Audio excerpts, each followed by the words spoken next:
Kagabi nalaman natin ang opinyon ng housemates kung sino sa kanilang mga kasama ang sa tingin nila'y nararapat maging third at second big placers at big winner. Big winner, I see Ryan. Big winner, Ryan Bond! He is definitely the most genuine person in the house.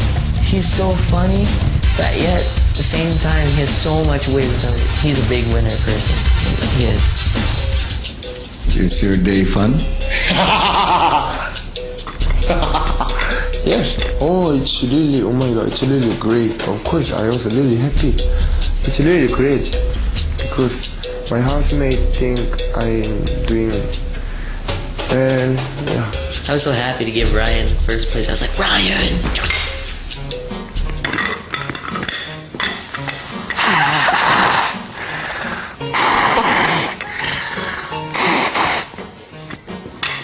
It's okay, Ryan. Don't cry.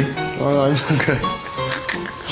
Why did you blow your nose? Because something is inside. If your nose has something inside, something like traffic, you will not blow your nose. You will blow just without nothing reason. I feel something inside, like very traffic, so I blow my nose. Aking second big placer, I see Ivan.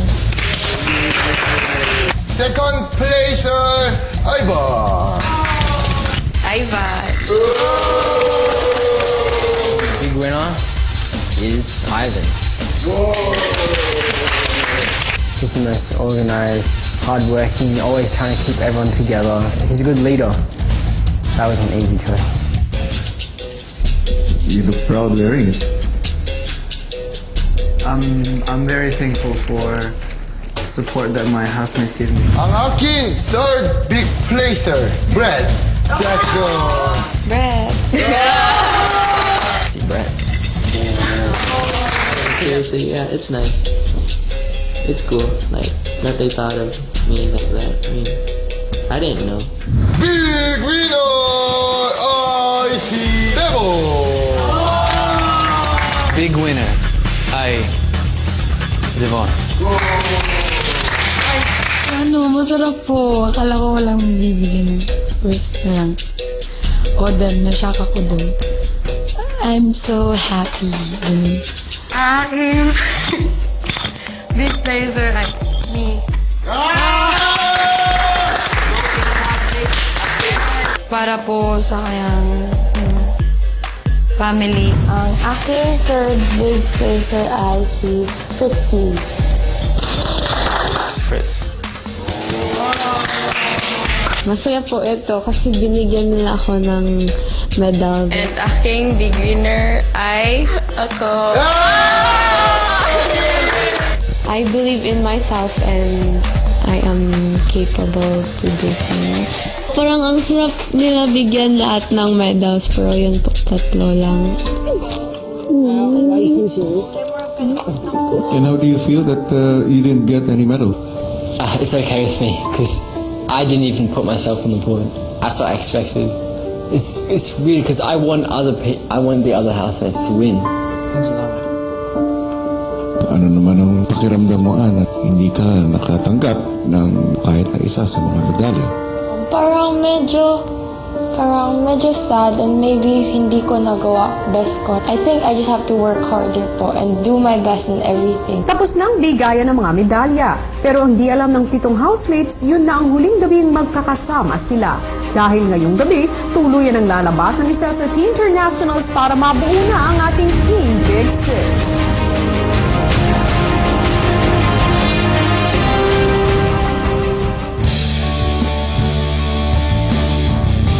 Di man nakakuha ng medalya si Ann, isang sorpresa naman ang maaaring makuha ng isang taong mahalaga sa kanya. Hindi ba't lumaki ka na meron kang yaya?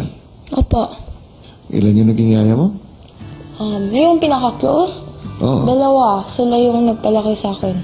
Nung nagta-travel kami sa Taiwan, dinadala namin sila. So yun po, parang family. Kanino ka mas close? Yaya Glo. Si Yaya Glo, yung nagstay with me for a long time. Ano yung pinakagusto mong ibigay para kay Yaya Glo? Ewan ko, maybe like bagong cellphone kasi usually dati like ako, pag meron akong bagong cellphone, binibigay ko yung luma ko sa kanya. Tapos sobrang saya ni Yaya na naiiyak siya.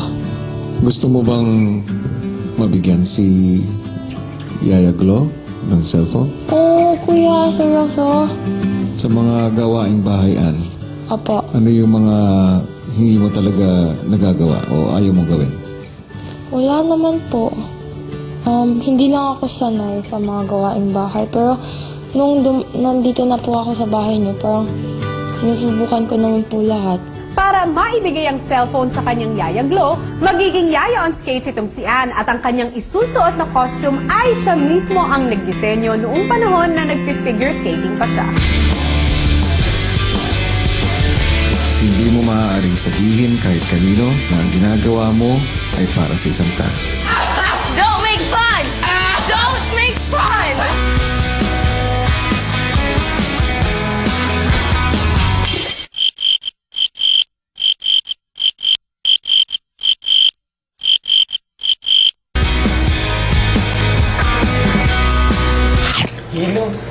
Thank you, Si Ryan tuluyan ang tinulungan si Ann sa paglilinis.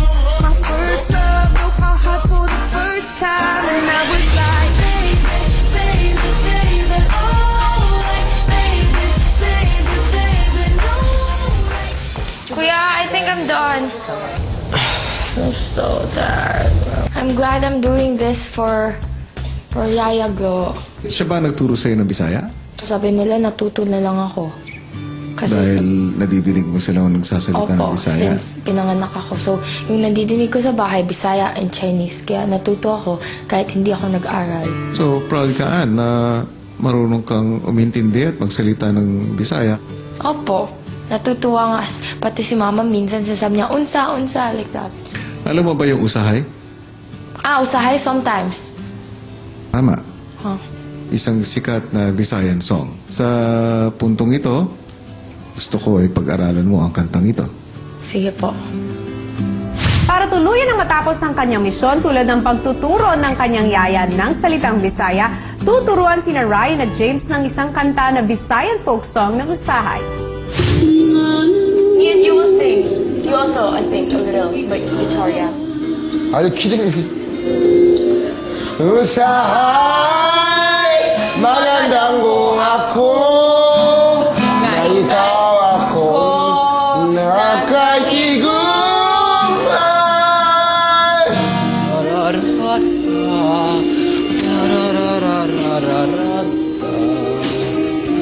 You will perform this in front of your housemates.